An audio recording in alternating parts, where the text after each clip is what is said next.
बिस्मिल्लाहिर्रहमानिर्रहीम। अस्सलाम वालेकुम नाज़रीन, आप यूट्यूब चैनल देख रहे हैं। मैं इमरान खान हूँ। अपोजिशन ने बहुत शोर मचाया, बार बार कहते रहे कि IMF के पास पाकिस्तान को गिरवी रख दिया गया है। 2 महीने से अपोजिशन ये कह रही थी और रोज़ कह रही थी कि IMF के सामने आपने स्टेट बैंक ऑफ पाकिस्तान को बेच दिया है, स्टेट बैंक ऑफ पाकिस्तान को बेच दिया है। लेकिन आज ये रोकने का मौका था तो अपोजिशन गायब हो गई। यानी मैंने आपको थोड़े दिन पहले एक वीलॉग में बताया था कि एक्चुअली ये कर क्या रहे हैं।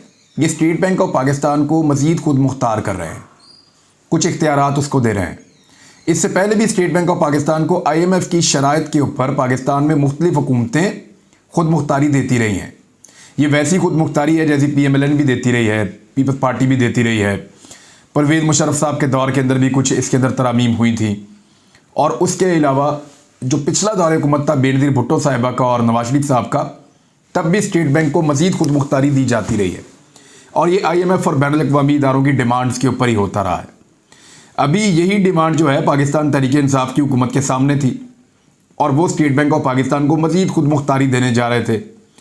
और इसके ऊपर एक बोर्ड बन रहा है 8 लोगों का। बोर्ड के तमाम मेंबरान हुकूमत उनको मुकर्रर करेगी और फिर वो फैसला हुकूमत के मुताबिक ही करेंगे। लाजमी बात है, हुकूमत ऐसे ही बंदे लेकर आएगी जो हुकूमत के मुताबिक फ़ैसले करें।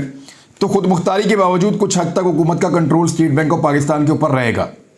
अपोजिशन जमातों को ये बात पता थी कि ये काम होना ही होना है। उनको ये बात भी पता थी कि ये स्टेट बैंक ऑफ पाकिस्तान की खुद मुख्तारी, अगर कल को पाकिस्तान पीपल्स पार्टी की हुकूमत आ गई या कल को PMLN की हुकूमत आ गई, दोनों सूरतों में स्टेट बैंक ऑफ पाकिस्तान की खुद मुख्तारी के मामले के ऊपर उनको यही कुछ करना था मुस्तकबिल में। तो क्यों ना यही काम जो है जो कल को उनको आकर करना है, अगर PTI कर रही है तो करवा दें उनके साथ। यानी अपोजिशन ने बाहर रोला डाला, बाहर दूरा कुश्ती की, बाहर 2 नंबरी की, और वो ये कहते रहे कि स्टेट बैंक ऑफ पाकिस्तान जो है उसको बेचा जा रहा है, स्टेट बैंक ऑफ पाकिस्तान जो है उसको फारिग किया जा रहा है। और अमली तौर पे जब वक्त आया सेनेट के अंदर इसका बिल पास होना था और इसकी फाइनल मंजूरी होनी थी, तो उस वक्त हुकूमत ने पहले गुरेज किया।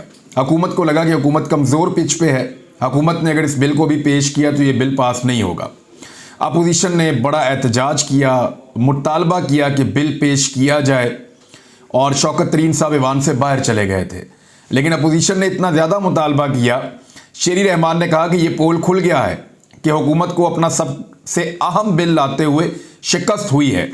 अब्दुल गफूर हैदरी ने कहा कि हुकूमत एतराफ़ करे कि वो शिकस्त खा चुकी है। चेयरमैन सेनेट ने 30 मिनट के बाद जब इजलास शुरू किया तो फिर वज़ीर ख़जाना शौकत तरीन साहब ने स्टेट बैंक ऑफ पाकिस्तान का जो तरमीमी बिल 2022 है वो पेश कर दिया। बिल पर वोटिंग कराई गई तो बिल के हक में 42 और मुखालफत में भी 42 वोट आ गए। यानी ये बिल अपोजिशन के कहने पर पेश किया गया, वोटिंग करवाई, 42 दोनों के वोट आ गए। अब एक सादिक संजरानी साहब का जो चेयरमैन, उनके वोट के ऊपर फैसला होना था। यानी इस वक्त 85 लोग मौजूद थे सेनेट के अंदर, 42 हुकूमत की तरफ से वोट दे चुके थे, 42 जो हैं वो अपोजिशन की तरफ से वोट दे चुके थे। वैसे हुकूमत के 41 लोग थे, एक बंदा ऐसे बढ़ गया कि वो दिलावर खान ने इधर वोट दिया, और अपोजिशन के 43 से वो 42 इसलिए हो गए कि वहाँ से वोट इधर पड़ गया दिलावर खान का। अब रह गया एक वोट, वो चेयरमैन सेनेट का था, तो उन्होंने हुकूमत के हक में वोट दे के फैसला इस तरफ का करवा दिया। अब दिलावर खान ने जियो न्यूज़ के मुताबिक उन्होंने वोट दिया हुकूमत को। इजलास से कौन कौन लोग गायब रहे, ये बड़ी इंटरेस्टिंग बात है। फैसल सब्जवारी जो हुकूमत की जानिब से हैं MQM के, वो भी गायब रहे। खालिदा तैयब MQM की, वो भी गायब रहे। यानी हुकूमत के ये 2 लोग नहीं थे। पीपल्स पार्टी से यूसुफ रज़ा गिलानी साहब गायब थे। मुस्लिम लीग नून के मुशाहिद हुसैन सैयद, वो भी गायब थे। नून लीग की सेनेटर नुज़रत सादिक, वो भी गायब थी। यानी नून लीग के लोग भी गायब थे। और JUI फे सेनेटर तलहा महमूद, वो भी गायब। दिलावर खान ग्रुप के 6 में से 2 अरकान जो हैं वो गैर हाजिर थे। और इसके अलावा पीपल्स पार्टी के कुछ सेनेटर्स वो भी गैर हाजिर थे, JUI के भी गैर हाजिर थे, BNP मैंगल भी, ANP भी। यानी सारी जमातों ने मिलकर, किसी एक ने इसका बोझ नहीं उठाया। यानी ये ना हो कि कल को फजल रहमान साहब बाकी सारी जमातों को डंडा लेके हेडमास्टर बन जाएं कि जनाब आप लोगों ने स्टेट बैंक भेज दिया सबने मिलके। तो इसलिए उन्होंने सबने इस बोझ को बांट लिया। PMLN के बंदे भी गायब, पीपल्स पार्टी के भी गायब, ANP भी, मैंगल साहब का भी बंदा गायब, बाकी जितनी जमातें छोटी बड़ी सबका एक एक दो दो बंदे गायब, ताकि सबके ऊपर इसका बराबर का बोझ पड़े। इस तरह अपोजिशन अपने 57 में से 15 बंदे उनके आए ही नहीं और वो इससे बाहर रहे। तो इस तरह फायदा हुआ हुकूमत को और हुकूमत ने ये बिल पास करवा दिया। अब एक और खबर है, ये खबर बड़ी इंपॉर्टेंट है, ये मैं आपके साथ शेयर करना चाह रहा था पहले भी। लाहौर के गिर्द एक मंसूबा बन रहा है जिसको रूडा कहते हैं और ये एक बहुत बड़ा मंसूबा है। यहां पे एक नया शहर बन रहा है, एक बड़ा नया शहर, यानी ये कोई हाउसिंग सोसाइटी टाइप की नहीं बन रही, एक नया और बड़ा शहर है जो इमरान खान साहब का ख्वाब था। उन्होंने कहा था जी ये मैं बनाऊंगा। और लाहौर क्योंकि इस तरीके से फैल चुका है कि इसकी ट्रैफिक भी कंट्रोल नहीं होती, कचरा भी कंट्रोल नहीं होता, पानी के ज़खायर भी ख़त्म हो रहे हैं, ज़ेरे ज़मीन पानी भी ख़त्म हो रहा है। तो आने वाले कुछ सालों के बाद जो हालत रावी की है, रावी तो एक गंदे नाले की तरह बनता जा रहा है, आने वाले चंद सालों के बाद अगर हमने यहाँ पे झीलें ना बनाई, बड़े बड़े बैराज ना बनाए और उनके अंदर पानी को स्टोर ना किया, तो लाहौर का जो ज़ेरे ज़मीन पानी है वो ख़त्म होना शुरू हो जाएगा। और अगर नया जदीद शहर ना बनाया तो लाहौर के ऊपर इतना बोझ पड़ेगा आबादी का कि ये शहर आने वाले वक्त में कोलैप्स कर जाएगा। अब उससे बचाने के लिए इमरान खान साहब ने एक नया शहर बनाने का फैसला किया था, जिसको नया लाहौर भी लोग कहते हैं। रूडा यानी रावी अर्बन डेवलपमेंट प्रोजेक्ट है रूडा, ये भी बनाया गया एक इदारा और वो उसको सारे को डिज़ाइन कर रहा था। तो यहाँ पे एक नया शहर बनाया जा रहा था और ये एक बड़ा ही जदीद शहर है, यानी इसको इस तरीके से बनाया जा रहा है कि इसके अंदर जजीरे हैं, इसके अंदर कुछ 3 बैराज हैं और बुलंदोबाला यहाँ पे इमारतें भी बनाई जा रही हैं, यहाँ पे जंगल लगाए जा रहे हैं, यहाँ पे वाइल्ड लाइफ का भी कुछ एरिया जो है वो रखा जा रहा है। तो रावी रिव्यू फ्रंट नामी इस मनसूबे के तहत 1,02,000 एकड़ पर मुहित इस शहर में जदीद तकाज़ों के मुताबिक रिहाइश के साथ साथ जंगलात, झीलें, बैराज और जजीरे कायम किए जाने थे। लगभग कई किलोमीटरों के ऊपर बहुत दूर दराज के एरिया तक ये शहर मौजूद है। बाकायदा मनसूबाबंदी के तहत जो ये शहर अगर बन जाता तो ये किसी भी दरिया के किनारे बनने वाला सबसे बड़ा शहर होता जो 46 किलोमीटर के इलाके पर फैला हुआ होता। यानी एक ऐसा बड़ा शहर बनाया जा रहा है, ये कोई सोसाइटी नहीं है। और रूडा के मुताबिक इस मनसूबे से कुदरती माहौल के साथ साथ ज़ेरे ज़मीन पानी के ज़खायर की बहाली मुमकिन होगी। और इसमें जो 3 बैराज बनाए जा रहे हैं उन तीनों बैराजों में 5,85,000 क्यूसेक पानी ज़ख़ीरा किया जा सकेगा। इतना पानी लाहौर के गिर्द कहीं भी ज़ख़ीरा नहीं है। लाहौर में होता क्या है कि रावी के अंदर जो पानी आता है वो आगे निकल जाता है और रावी बिल्कुल एक छोटी सी नाली बन जाता है। अगर किसी तरह रावी को लॉक किया जाए और इसके अंदर पानी जमा किया जाए और फिर आगे की तरफ पानी छोड़ा जाए तो ना सिर्फ नई ज़मीनें सैराब हो सकती हैं बल्कि लाहौर का जो ज़ेरे ज़मीन पानी है वो भी कम होने से उसकी बचत हो सकती है। वज़ीर-ए-आज़म पाकिस्तान इमरान खान साहब ने सितंबर सन 2020 में इस मनसूबे का इफ्तिताह किया था और ये मनसूबा उन्होंने कहा था पाकिस्तान की तकदीर बदल देगा। बेसिकली ये जो मनसूबा है ये 20 अरब डॉलर्स का मनसूबा होगा जब ये मुकम्मल होगा तो, और इससे बेशुमार लोगों को रोज़गार मिलेगा, बेशुमार लोगों को रहने के लिए घर मिलेगा, बहुत सारे लोग जो हैं वो इससे पैसा बनाएंगे। इसमें खराबी हुई कहाँ पे, ये है बड़ा सवाल। देखें, सबको लगता है कि शायद अदालत ने इसलिए इसको बंद कर दिया है कि हुकूमत अदालत को समझा नहीं पाई, लेकिन यहाँ पे कुछ लोगों की 2 नंबरी है, वो मैं आपको भी बता देता हूँ। इसको ज़रा ऐसे समझिए कि यहाँ पे पिछली कई दहाइयों से रावी के किनारे पे ज़मींदार रहते हैं और ये उनकी जद्दी पुश्ती ज़मीन है और ये ज़मीन बहुत सस्ती हुआ करती थी। उन लोगों ने बहुत कई दहाइयों से ज़मीन के ऊपर वो खेती बाड़ी कर रहे हैं।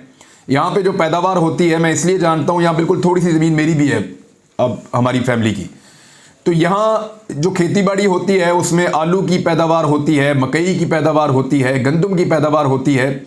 सब्जियाँ जो लाहौर शहर में जाती हैं वो यहाँ पे लगती हैं। तरबूज बहुत अच्छे यहाँ पे होते हैं, वो लाहौर शहर में जाते हैं, यहाँ पे लगते हैं। और मटर बहुत अच्छे होते हैं यहाँ पे, और बहुत सारी सब्जियाँ बहुत बड़े पैमाने पर यहाँ पे काश्त की जाती हैं, और सलाद की चीज़ें भी, और वो सारी की सारी यहाँ से लाहौर की बिल्कुल करीब मार्केट है, वहाँ पे ले जाके फ़रोख्त कर दी जाती हैं। तो ये जो खित्ता जहाँ पे ये बनाया जा रहा है, यहाँ पे तमाम ज़मींदार मौजूद हैं और वो अच्छी खासी कमाई कर रहे हैं। वजह क्या है? एक तो ये दरियाई ज़मीन है, यहाँ पे ज़्यादा मेहनत नहीं करनी पड़ती। दूसरा, यहाँ पे ज़ेरे ज़मीन पानी बेहतर है इस इलाके में, क्योंकि ये बिल्कुल दरिया के किनारे पे है। यहाँ पे पानी की अवेलेबिलिटी बड़ी आसानी से हो जाती है और यहाँ पे जिस तरह की फसल चाहते हैं उनको बहुत अच्छी मिलती है। यहाँ से फसल को मार्केट में ले जाना कोई लंबी गेम नहीं है, बिल्कुल साथ ही है। ये ज़मींदार अपनी ट्रालियों में डाल के फ़ौरन मंडी में छोड़ आते हैं रात के वक्त, 1 घंटे के अंदर मंडी पहुँच जाता है माल। तो इसलिए यहाँ का ज़मींदार बहुत खुशहाल है और वो अपनी ज़मीनें बेचना नहीं चाहता और दूर दराज इलाके में जाना नहीं चाहता। जब हुकूमत ने इस मंसूबे को अनाउंस किया तो ज़मींदारों का ख्याल ये था कि उनको अच्छी कीमत मिलेगी और उस कीमत के ज़रिए से अगर उनको दूर जाना भी पड़ा तो वो ज़्यादा बड़ी मिकदार में गैर आबाद ज़मीनें ख़रीद कर उनको आबाद कर देंगे और इस तरह उनकी खेती बाड़ी भी चलती रहेगी, उनका लाइफ का सर्कल भी चलता रहेगा और उनको उनकी ज़मीनों की अच्छी कीमत मिल जाएगी। लेकिन इमरान खान साहब ने जब ये रूडा की अथॉरिटी बनाई तो इसके तहत जितने भी इन्वेस्टर्स हैं और जो लोग हैं उन्होंने कोशिश की कि ज़मींदारों से औने पौने ज़मीनें खरीदी जाएं और फिर इसके लिए काम शुरू हुआ। ज़मींदारों का और रूडा की जो अथॉरिटीज़ हैं उनका कई दफ़ा झड़पें हुई, कई दफ़ा झगड़े हुए। ज़मींदारों ने बहुत कोशिश की, जो मकामी ज़मींदार है, कि उनको उनका हक दिया जाए। अब हक क्या है मैं आपको बता देता हूँ। ये जितनी भी सोसाइटीज़ बनती हैं, ख़ास तौर पे मैं DHA का आपको बताता हूँ, डिफेंस हाउसिंग अथॉरिटी, वो करते ये हैं कि जब भी आप कभी उनको अपना 1 एकड़ ज़मीन देते हैं तो वो उसका 25% आपको फाइलों की सूरत में वापस करते हैं। यानी आपने अगर 1 एकड़ ज़मीन उनको दी है तो वो आपको कनाल कनाल की 2 फाइलें दे देंगे।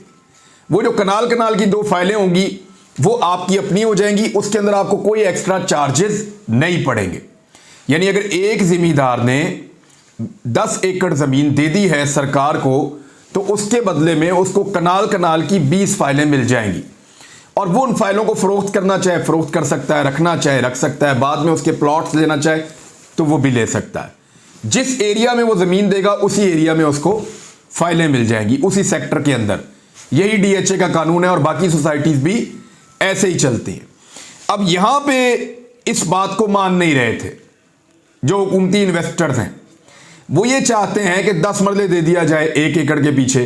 पहले 5 मरले दे रहे थे, फिर 10 मरले पे आ गए, फिर 15 मरले पे आ गए 1 एकड़ के पीछे। हालांकि 40 मरला DHA देता है। तो यहाँ के ज़मींदार ये कह रहे थे कि आप हमें हमारी ज़मीनों की ठीक कीमत फराहम करें, फिर यहाँ पे डेवलपमेंट करें, जो मर्जी करें, आप जाने, आपका काम जाने, लेकिन हमें हमारी ज़मीनों की दुरुस्त कीमत दी जाए। क्योंकि ये जहाँ पे डिफेंस बना है वो ज़मीनें इतनी ज़रखेज़ नहीं थी, वो ज़मीनें तो ऐसे ही पड़ी हुई थी और वहाँ पे इतनी ज़रखेज़ी नहीं थी जितनी ये ज़मीनें ज़रखेज़ हैं। तो ये ज़मीनों के ऊपर हम कई नस्लों से जो है वो कमा रहे हैं। अगर आपने हमसे ज़मीनें लेनी है तो हमें उसकी दुरुस्त कीमत अदा करें। और इसी फड्डे की वजह से जो मकामी ज़मींदार हैं उन सब ने पैसे इकट्ठे किए। जो जितना बड़ा ज़मींदार था उसके ज़िम्मे उतने ज़्यादा पैसे आए। एक फ़ंड बनाया इससे कुछ अर्सा पहले, लगभग कोई 1 साल हो गया इस बात को भी। तो जो फंड बनाया गया उसके अंदर तमाम ज़मींदारों ने पैसे डाले और बेहतरीन वकील करके हुकूमत के मुकाबले में आकर खड़े हो गए और हुकूमत के कवानीन की बुनियादों के ऊपर, जिस तरह ज़मीन एक्वायर की जा रही है उन बुनियादों के ऊपर, जिस तरीके से ये सोसाइटी बनाई जा रही है, हर बुनियाद के ऊपर ज़मींदारों ने आके चैलेंज कर दिया हुकूमत वक्त को और पंजाब हुकूमत उनके साथ डील नहीं कर सकी। बहुत सारे मुज़ाकरात होने के बावजूद किसी को कोई कामयाबी नहीं मिली। मियाँ महमूद रशीद साहब, उनके भाई जो हैं वो भी लीड कर रहे थे दूसरी जानिब से। यानी मियाँ महमूद रशीद साहब के भाई अव्वल तो वो PTI में नहीं हैं, लेकिन उनकी वहाँ पे ज़मीनें हैं और वो ज़मींदारों की जानिब से हुकूमत के ख़िलाफ़ इस केस को लड़ रहे थे और उन्होंने बेहतरीन वकील कर रखे थे। तो इस तरीके से ज़मींदारों ने अपनी ज़मीनें हुकूमत के हाथ सस्ते दामों बिकने से रुकवा दी हैं। नए शहर बनाना बहुत ज़रूरी है, ये शहर हर हाल में बनना चाहिए। इससे ना सिर्फ इकनॉमिक एक्टिविटी आएगी बल्कि लाहौर के गिर्द ऐसी झीलें बनेगी जिन झीलों के अंदर पानी जमा होने की सूरत में ज़ेरे ज़मीन पानी की सतह ऊपर की तरफ आएगी। तो ये एक बहुत बड़ा फ़ायदा होगा, ये होना चाहिए। इमरान खान साहब का मंसूबा बिल्कुल ठीक है, गलत नहीं है। यहाँ जंगलात लगेंगे, वाइल्ड लाइफ के लिए काम होगा, नए घर बनेंगे, स्पोर्ट्स सिटी बनेगी, यहाँ पे एजुकेशन सिटी बनेगी, यहाँ पे मेडिकल सिटी बनेगी। या बहुत सारी ज़रूरियात लाहौरियों की, लाहौर के आसपास रहने वाले लोगों की पूरी हो सकती है। एक बहुत बड़ी इकनॉमिक एक्टिविटी है, लोग इसमें बहुत पैसा भी बनाएंगे, बाज़ गरीब लोगों के पास भी पैसा आएगा, मजदूरी भी जनरेट होगी। तो ये सारा कुछ है, एक बड़ी इकनॉमिक एक्टिविटी है, ये होना चाहिए, मैं इसके हक में हूँ। लेकिन ज़मींदारों को उनका हक देने के बाद इमरान खान साहब को ऐसा लगता है कि अभी भी मिसगाइड किया जा रहा है और उनको सिर्फ ये बताया जा रहा है कि शायद हाई कोर्ट ने उनके साथ ज्यादती कर दी है या ये जो लोग मकामी हैं इन्होंने ज्यादती कर दी है। नहीं, मेरे ख्याल में जब तक जिमींदारों को जमीन की सही कीमत नहीं देंगे, वो तो बेचारे अपने बच्चों के साथ और अपनी फैमिलीज के साथ जमीनों के आगे आके गाड़ियों के लेट जाएंगे, बुलडोजर्स के। वो तो नहीं छोड़ेंगे जमीन अपनी, क्योंकि वहां पे वो कई नस्लों से कमा रहे हैं, कई नस्लों से उस जमीन से जो है फसलें उगा रहे हैं, तो वो ऐसे नहीं छोड़ेंगे। वो ये चाहेंगे कि उनको ठीक कीमत मिले। तो सबसे पहले जो उसूली कीमत है जो पाकिस्तान में दी जाती है, जो तयशुदा एक फॉर्मूला है जो यहां पे चलता है, उस फॉर्मूले के तहत जिमींदारों को उनका हक दें। तो मेरे ख्याल में जो सबसे बड़ी पार्टी है इसमें हुकूमत के खिलाफ, वो मकामी जिमींदार है।